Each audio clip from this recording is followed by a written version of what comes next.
Okay, a couple more seconds and then if we can get going.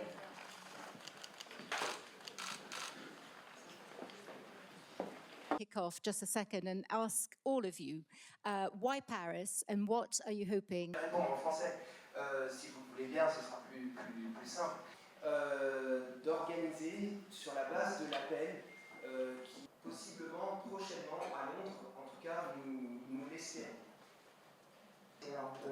On the table, when we first discussed what we were initiative to start the first conference meeting in Paris and then to organize another one in Europe because everybody is now concerned with the increase of the in Florence, and Florence was actually the one where is that a movement has started to grow up, so we have to start thinking about making decisions together.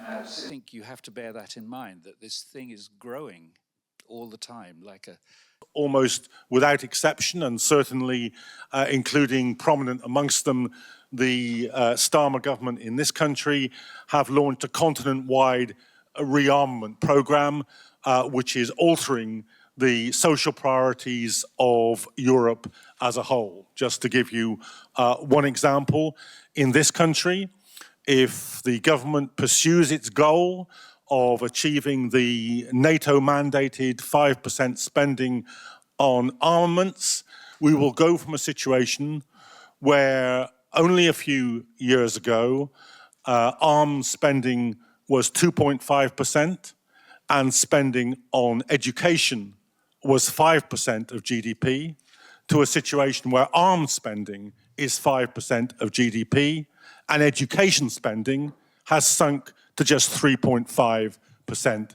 of GDP.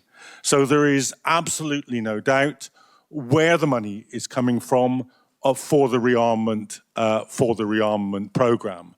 The arms companies are already benefiting massively from this. In the late 19th and early 20th century, when there was a massive growth of peace movements across Europe and then a series of interlocking mutual defense agreements and stuff like that, ended up with the First World War. We could go down the road of war. We could go down the road of massive arms expenditure. We could go down the road of the immense levels of profitability of the arms industry, or we could do something different.